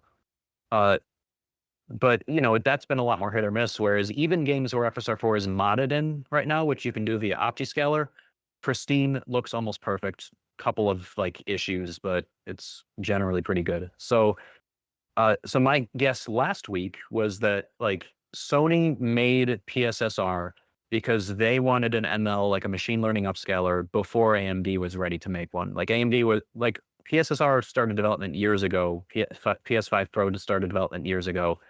And at that time, AMD was very adamant, like they wanted they don't need ML for upscaling. They can do just as good of one with Yeah. temporal upscaling. Sony disagreed, so they made their own thing. And because AMD didn't really have good machine learning GPU hardware at the time, they just, again, did their own thing. So PS5 Pro, as a result of that, has its own machine learning hardware and its own upscaler that's designed for it. The ray tracing hardware, AMD already had plans on improving ray tracing years ago, so they shared notes on that and put that in there. That's why it's got RDNA 4's ray tracing architecture, despite being an RDNA 2 console. So what we learned this week was that that's pretty much all true. Basically, Sony created PSSR and then basically essentially shared their notes and data and model and stuff with AMD, who then made FSR4 kind of off of that. Now and remember, like FSR4, like between FSR4 and 3.1 is only like 9 months. So they put together FSR4, assuming it started maybe a little before that, in around a year's time, whereas PSSR took, again, years to develop.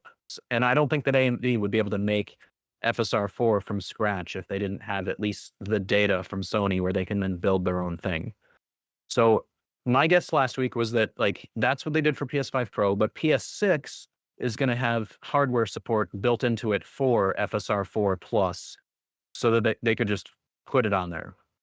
Um, so the announcement this week was that the stuff I guessed last week is pretty much all true. There's some caveats to it. So uh, one, I guessed last week that PSSR was just going to be its own thing, and maybe they would share some notes, but it would be its own thing for PS5 Pro, and then PS6 is where they would be more similar. But they're actually planning on somewhat backporting FSR4 to PS5 Pro. Now, again, we talked about already how the PS5 Pro has its own machine learning hardware. It's not the same as what's in the RDNA 4 PC graphics cards. So they can't just port it straight up. What they're basically doing is taking the neural network and training that AMD did for FSR4, which is essentially something they made from scratch using Sony's data from PSSR. So they're using that to essentially make a new version of PSSR that works on PS5 Pro's hardware. And that's going to be about a year from now, if not more, before we start seeing games with that new version of PSSR, PSSR2 or whatever. And so here's a quote from Mark Cerny from that like announcement. He goes, RDNA 4 and the hardware in PS5 Pro are completely separate designs, which is why I speak in terms of re-implementation on PS5 Pro when I talk about the new upscaling network used in FSR 4. Again, he's talking about how they're making their own thing using that data instead of just backporting. And here's the important part that, again, proves kind of what I said last week. I'm definitely looking forward to a future with co-developed hardware features for machine learning that will dramatically increase interoperability, which means that PS6 and up is going to have all the same like hardware acceleration as desktop RDNA or UDNA or whatever it is by then, so that they can just use the features without having to make too many changes. They may still keep it under the PSSR name, maybe, we'll see, but essentially they're going to be interchangeable with each other. And that's kind of what I guessed last week So was you're that saying basically it will be full-fledged FSR4 on the PS6, but it could be under the 100%. name of PSSR. I mean, think about it. Like, right, like Sony, Mark Cerny is gushing about the quality of FSR4 just like we all were, but it's going to take over a year to get that onto PS5 Pro. They've got to make something new from scratch. You think Sony wants to do that? If they could, they would be porting FSR4 right now for use this year. Last week we deduced that it's all about the hardware that they don't have at this time with the PS5 Pro. Yeah, so Sony doesn't want to have to like have a year deficit from the PC releases. Like they want to have them at the same time. So that's why PS6 is going to be designed that way. And again, Cerny just confirmed that. What I got wrong last week was that they're actually going to bring these changes to PS5 Pro. So my prediction that the original training, like the original training and model that was built for the current version of PSSR was going to get thrown out. But I assumed that was going to be PS6. I didn't think that they were actually going to do that on PS5 Pro. So I mean, they're different hardware. I think quality may not be quite as high. Maybe the performance won't be quite as good as the PC version, but I imagine like as soon as we start seeing games with that new version of PSSR, it's going to be a night and day difference. It's going to be very, very obvious once we start seeing that. As much as I've shot on the PS5 Pro a bit, even as an owner as PSSR, I'd like to see it. Especially it'll get rid of that grain that you see. And oh my God, like I'm considering buying a capture card that supports like, 4K 144 or 120 without any sort of compression so that I can finally just like show what I'm talking about. There's some YouTube videos that show it a little bit. I see it in Digital Foundry's footage. Even in like, they supposedly fixed Star Wars Outlaws, but all they did was they reduced some of the splotching on the foliage a little bit, but it still looks pretty bad. Like even compared to DLSS, the old convolutional neural network version on like performance mode, still looks a lot worse than that. If they had that, but it was built on FSR4's training and data, that would be much, much better. But I'll admit this, if the PS5 Pro gets anywhere near FSR4 quality, that's a big W for PS5 Pro. 100%. Like, I mean, we can see big differences in some games like Final Fantasy VII Rebirth because the original PS5 version doesn't even upscale it. It just straight up, it doesn't reconstruct it. It renders it like 1080p and just spatially upscales to 4K. Whereas like PS5 Pro version looks so good not because it's PSSR, but because they have enough GPU grunt to actually like reconstruct to 4K this time. So yeah, then we could see big improvements like that aren't just like minor, blink and you miss it things like what we've seen on a lot of PS5 Pro implementations now. It would make a huge difference. One question I got since our last show, though, from several people was, I got this question a lot. Why would they have to wait till 2026 to implement this FSR4 tech back to the PS5 Pro? Because they gotta build a whole new one. I mean, remember I just said earlier in my little spiel here was that like AMD working with Sony and using their original PSSR data, it still took them like 10 months to a year to make FSR4. And AMD has got way more engineers that are focused on like AI training than Sony does. So they're using the new neural network and the training, and they've got to craft a whole new thing, and that takes a while. And it just is what it is. I'm looking forward to seeing that stuff though when it hits the console. I'm really curious. Oh, for sure. It's always cool to see what, the capabilities of these consoles and stuff can do. Like I want to see what the you know even though I'm not a fan of handhelds, I'd like to see what the new Xbox handheld can do and all that stuff. It's always interesting. Face 23 BKNY has a question for you. Thank you for the 1999 super chat. He says, at Jake, will Series X get FSR4 or part of it, or is it just coming to the PS5 Pro? Series X, I doubt it because it doesn't really have, like, it can do some machine learning stuff, obviously, because GPUs already can do that, but you'd be taking away a lot of, uh, a lot of frame time from the GPU itself if you were trying to run like something, especially something as computationally intense as FSR4. So I don't think it's going to be, I don't think that's going to be in Series X, where they're still going to be using 3.1 or regular temporal upscalers. Next Xbox, though, including the next like dedicated Xbox handheld, not the Asus one we were talking about, but the next Xbox handheld, 100% is going to have FSR4 plus support. Like that would be just a huge boon for a handheld, which is low power in general and like needs that reconstruction, especially at low resolution. So we'll definitely see it then, but I don't think we're going to be seeing it on Series X. Yeah, good point. Hargeet, yeah, what anything to add to what Jake said? Jake said a lot. So Not really. You pretty much covered it all. Yeah. The Series X, much like the PS5 Pro, where they didn't do a separate NPU for AI work. It's not having tensor cores. They take part of the standard GPU core and use it. I don't know if that's it's like they waited to get the ML part of the GPU enabled as part of RDNA 2. I don't know if it's viable, but to your point, that's the problem. Plus, it's substantially lower power. It's 300 tops in the PS5 Pro. It's like 90-ish on the Series X. I don't know that it would be workable. It might be, but again, who knows? They might put something together where it can partially work. I wouldn't bet on it. There's just not enough room left to bother because like the next gen's coming in a couple of years. Yeah. So you might as well just wait it out and say, because look, they'll get 1 year on the PS5 Pro before the next gen Xbox that allegedly is coming in 2027, right? So it just, I don't know if it's worth it, right? Because it would have the same issue. You'd have to make it work and then test it all out and then put it out. And the usual release cycle, we're talking like half-year release cycles. You're looking at 2026 for that to come out on the Series X if they were to do it. So I just don't see the value.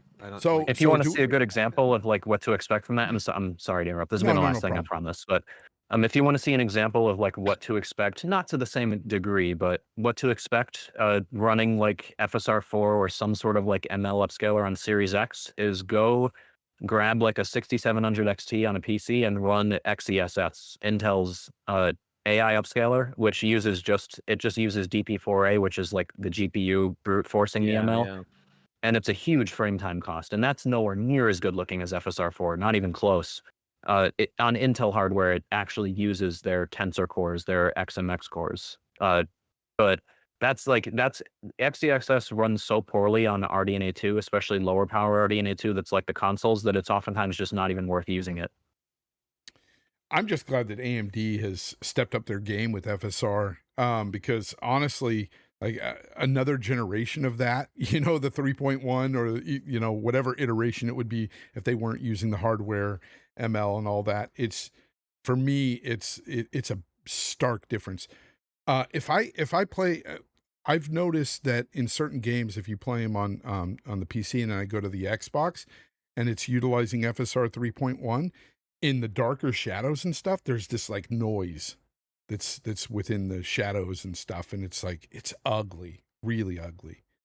And you know what's crazy about that is like FSR, especially 3.1, is basically the best of the best as far as like non-ML temporal upscalers go. But we've just moved on from non-ML temporal upscalers. Yeah. So like that may be much better than TAAU and be much better than checkerboarding, which again, we've forgotten just how compromised those really were. Like it's better than all those, but like the machine learning really just does a lot to clean up the fizzling and the instability. Yeah, it's good times ahead for everybody with these consoles that are out now. I guess coming out soon. I mean, 2 years is not that long away for the next gen. And if that happens in 2 years, I mean, it's going to be really interesting to see the type of tech being pushed. And we already know a lot of AI is going to be implemented into the future consoles. We're going to see a lot of stuff going on there. Yes, even fake frames and stuff like that. I have a feeling we're going to see some frame generation. Maybe even some of that. I just hope you can turn it off. Oh yeah, I me think too. that 100%. that little like demo Microsoft showed of like a game being generated in real time based on AI data, I think like clip this if you want, but I think that right there is what Sarah Bond was referring to when she said biggest technological leap is they're going to demo stuff like that, and Yeah. they're going to have games that like, build on that, which I know I was just talking about temper your expectations for AI or like literally right in this episode, but like node shrinks at TSMC and other like foundries are just not accelerating the way they used to. We're kind of hitting a peak. So Yep. the actual raw performance difference between like PS5 and PS6, not even counting the Pro, it's not going to be that big of a difference. Like PS4 Pro, 3 years into the generation, had roughly double the GPU power, and PS5 Pro 60% more, like in terms of raw power, which translates to like 30 to 40%, like 30 to 50% more gaming performance raw power.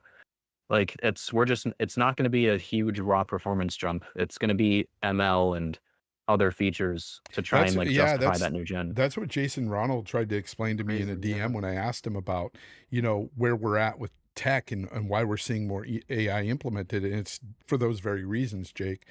It's we're kind of hitting that threshold. We're hitting a wall where like the hardware just isn't being developed fast enough to keep up with all the AI solutions that we have now and that we can implement. So yeah, we're at a point where like everything is like so good. And I mean, even when we look at the games that we have out now, you take all the games with the best graphics you can think of, Hellblade 2, Death Stranding 2, whatever. It looks phenomenal. I don't need anything better than this stuff. What I want to see in these games is more mechanics being innovated and stuff like that. I want to see new things being pushed within these games, not just graphics. The graphics are great. Like I don't have a problem with that, what it looks like today. So another thing to also consider, and this kind of goes into the PSSR talk earlier, why it's like sticking, or the PSSR name is sticking around, why they're actually willing to put in the work to like really like work their asses off to get this new FSR4 version of PSSR into PS5 Pro. If you think the cross-gen period from PS4 to PS5 was long, the cross-gen period between PS5 and PS6 is going to make it look like a blip. It's not even like PS5 is pretty much going to stick around for, my guess, the entire generation, the entire 10th gen of consoles as like the budget option. And PS6 is going to be a $700, $800 plus console. And it's just going to be one big long cross-gen period. And because again, they literally still to this day can't node shrink the PS5 enough to get it cheap enough to have like a $200 to $300 model out there. So what do you think this new console, this new PS6 is going to be when it has all this other stuff in it? So I think PS5 is going to be around for the entire 10th gen as like the budget option. And that's why they're going to keep doing that. And also why graphics aren't really going to have a huge, uptick, because that's still going to be the baseline. And also, unfortunately, like game design, yeah, there's going to be a lot of exclusive, there's going to be a lot of exclusive games to 10th gen, but if they're still targeting, PS5 and maybe even Xbox Series S, maybe, that's going to hold a lot of things back. So we'll see what happens. It's definitely interesting. Yeah, Aaron, when I'm talking about the games that I want to see innovate more, it's more AAA that I'm pushing, because you're right, when it comes to double A's and stuff, and maybe you can consider Split Fiction AAA. I don't know how much spent there, but so, the engines themselves though can offer those capabilities, right? So it doesn't necessarily need to be right. So, but to your point, yes, but I think that's cores, right? Number of cores, and how much can you fit in to give that CPU enough oomph to do new cool things, and that's where AI also comes in, right? It gives you more capability to do some of those things more rapidly with certain types of things, right? Yeah. So we'll see how they take advantage of that. But yeah, unfortunately, you're right, Jake. They're not gonna take away an install base. They're just not going to, right? And so when you have that install base, I'm curious what happens with the Switch. How many Yeah, people are when going the to forego the Switch? If you can put your Yeah. game on it, will you say no to about 160 million devices out there? I I bet don't you know. Nintendo still keeps selling. I bet you they keep selling Switch Lite as the like OLED, Switch OLED, and regular Switch. I think are going to go away, but I think they're going to keep selling the Lite as like again the budget option. Because remember they sold the 3DS for a couple of years after the Switch released, so Yep. it's not like they've never done it before. Oh, by the So way, we will see. Alfonso We will see. Mendoza. No, as a 4090 owner, I do not need a 5090. I believe me, Yeah, I've same here. looked into it. I I just don't don't see the care. upgrade. I just don't see it. I'll I wait for don't. the I don't Well, care. 6090. you get like 30% more gaming performance, but you lose 32-bit PhysX if you want to go back and play like Arkham Asylum or Mirror's Edge or something and use the PhysX features. And you also use like 200 more watts of power. So yeah, you take what you get basically. Oh, and you also spend twice as much. Yeah, I just it's not really for me. And speaking about Split Fiction, by the way, I saw a lot of unwarranted hate online about this game. People calling it woke and stuff. I'm like, people, that gets thrown around way too Okay, much this these is days. just getting ridiculous. We've I was got gonna say too that's from many. the grifters. We've got too many Come on. grifters now on social media now, and it's getting old. It's really getting old. I understand when you want to fight the good fight against something that really needs a good freaking lashing and backlash, like something like Veilguard, which I 100% agree with. Looking to Split Fiction, a family-friendly co-op game, is ridiculous. At that point, you might as well go after so many Nintendo games out there. That's how ridiculous it is and stupid. It's not best to take that seriously because that's people that like need to It's have bad. engagement on YouTube and Twitter and just need to find something to complain about. And hey, that's a popular game that everyone's talking about. So let's latch onto it and see what we can do to rile up my users so they'll click on my stuff. That's Facts. basically what that is. Not Wolf, me. I'm talking from the point of view of like one of these grifters. yeah. Wolf of Darkness, thank you for the what's AED? What where's that from? AED. I'm not sure. Thank you for the $36.99. Xbox Series X and S have full RDNA 2 features, making FSR support possible in the future. AMD hasn't confirmed any exclusivity for FSR 4 for the PS5 Pro. FSR 2 and 3 already exist on Xbox, he says. Yeah, but those Just FSR AED, 2. just to tell you, AED is UAE. It's United Arab Emirates. Oh, okay. Thank you very much for that. Go ahead. Sorry. Fact check. FSR 2 and 3 are just temporal upscalers. You can run that on anything that supports, I think, DP4A. So literally any GPU made within the past like 10 years. So it's not like it's anything special. FSR 4 is a machine learning base that requires very specific hardware to run. And I don't see that coming to Xbox Series X or S at all in any shape or form. Yeah, unfortunately. But then again, they didn't make a mid-gen refresh like freaking Sony did and all that. So it's a different situation. And they don't need to. You're right. They don't. Well, Microsoft puts all their they're not selling that many consoles. So like what would be the point of doing it anyways? And second off, they put all their games day and date on PC. There's your pro console. You want to play Gears E-Day at like 4K 120 with ray tracing maxed out and stuff, get the PC version. Yeah. And plus the PS5 Pro, as much as some people tout it and everything, it's not selling all that well either. So it's just, it's below what the PS4 Pro sold. So the tech heads and the mentally unstable tech heads like me went out and bought it like early on. So that's every new product always gets a rush of people like that. Even the Wii U had an okay launch because I know of we the have like a Wii U. Nintendo diehards. We still have it. Yeah. So it's like you can never take launch sales really as a look at how something's going to do. And again, PS5 Pro $700 plus like $30 if you want the stand, $80 if you want the disk drive. So it's like, do you realize it's just not, there's still people out there. There's still gamers out there who don't believe that next gen is going to cost $700 to $800 for consoles. It 100% will. And that's why PS5 is going to stick around for the rest of the gen. And they'll still argue with me and be like, no, they're going to subsidize. No, they're not taking any losses on future consoles. They are going to sell these things for a pretty penny. Phil had that comment of $1,000 seems too much. There's a reason he said that is because they're looking at the market and saying, if we make it 1,000, people won't buy it. So do expect it is going to be expensive. I like 700 is like the low end of where it's gonna be in the future. I'm sorry, that's the way it is. We're I would hearing not be 4 to surprised to see 500. 799. We're Yep. hearing 4 to 500 for a Switch 2. Okay, the Switch 2 might be $500. So Wow. don't expect that the next gen Xbox or PS6, which is gonna be a powerhouse, to not be $700 or $800.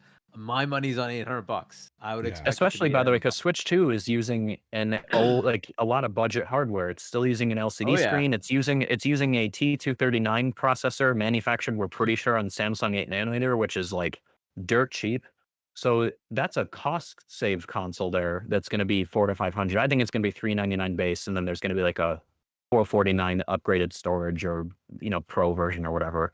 Not pro like pro hardware, but you know what I mean. The Yeah. higher I think storage, that's exactly. probably what we're going to see. By the way, Wolf But of man, Darkness responded, said, with all respect, FSR4 will be available for the Xbox Series X and S. This is a reality with all respect. I mean, you can think what you want to think. I don't see it happening. It's just the hardware support just isn't there. Like it requires machine learning and a pretty, like, even on RDNA 4 on PC, it takes a very large frame time hit to compute. Like, Yes, it for does. example, Yeah. native 1080p versus like FSR 4 quality, which is renders at 1080p and reconstructs to 4K.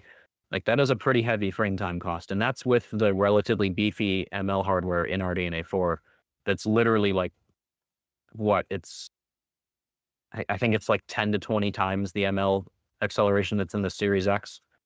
So I think that's just gonna stick with the temporal. They would love to get it on there if they could, believe me. But like I said, go look at benchmarks of XeSS, the Intel upscaler, running on like a 6700 XT, which is roughly similar to a Series X in performance, and can then come back and there's your answer. Like, that's doing ML acceleration on the GPU, but just without dedicated ML hardware. I mean, that's the result you get, is a frame time so heavy that sometimes it's lower than native performance. All right.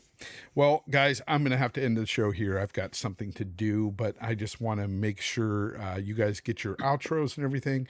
Hargeet, of course, I go to you as always. Let everybody know where they can find you next, and the book, all that good stuff. Yeah. So if you want to pick up my book that we referenced, right, that I wrote, Emergence, check it out, shop.chani.us. If you want to subscribe to my channel, Hargeet Chani 1 on YouTube, I'll be on with WebDave tomorrow, 7 p.m. US Eastern Time on WebDave's channel, and then with Boom on Wednesday at 7 p.m. US Eastern Time on Double Barrel Gaming. And I assume Night Shift will be on Friday with C-Money and Doodle on Point for Gamers on Friday at 8-ish p.m. U.S. Eastern Time. And then we'll be back next week. Nice. Next week will be interesting. We have GDC, so we will probably have things to talk about. I'm sure For there'll sure, be a lot of for sure. announcements. Most likely, and Jake, you'll probably want to be on. I think they're gonna do something with this new hardware, right? So there'll probably be something with the Asus. This is still all unofficial, right? This is all unofficial, but they might officially have something for us as far as this Asus, right? The ROG Xbox thing. It might be something that we get to see actual specs, actual what they've done with the OS and whatnot, right? So might be an interesting episode to be on, right? To see what the heck they're doing, right? So but yeah, so GDC, hopefully we'll get some cool stuff from GDC. Maybe there's Xbox stuff, but other people too, right? It's a game developer conference, so hopefully there'll be some cool announcements. So we'll see what we get there. But yeah, it'll be an interesting episode next week. It's definitely getting to that time of year where we're going to start getting more information, new upcoming games and things like that. Because we're nearing E3, or what used to be E3. Jake, let everybody know where they can find you, my friend, on, of course, the Twitter space. That's where they can find you. Yep. Well, unfortunately, you won't be finding me on here next week. I would love to be on here next week, but I'm going to be traveling, so won't have time. I'm Good going luck to be with in a that. car. But in the meantime, fsapo.com. Go ahead and find that. Goes right to my YouTube channel. Or FSAPO Jake, Jake, on Twitter. Find me rambling on there basically every single day. Yeah. And by the way, it's like I always say FSAPO. It's actually pronounced as it's spelled, FSAPO. It used to be like, if you've ever worked in a TV studio, they'll oftentimes put at the bottom of script FSAPO, which is fade sound and picture out. Like, Ah, when a TV program ends and like fades out, and I just thought it was kind of, I liked it. It stuck in my head, so that's why I took that as the gotcha. name. But everyone in the studio says Fasapo, so that's what I say. Oh, okay. Now I know. I didn't know that's where it came from. All right. Interesting. All right. Well, thank you everybody for showing up today live. I appreciate you, everybody showing up, or not showing. I guess, yeah, you're still showing up after the show on demand. I appreciate all of you, everybody that listens. Last week, I was a little late getting the episode out to Spotify, but I will try to get that out as soon as possible. Again, I'm at the mercy of YouTube sometimes. Sometimes it does not let me download the show right away. I have to wait sometimes 18 hours. It's crazy. I don't get it. But anyways, thank you everybody for watching. And until next time, game on.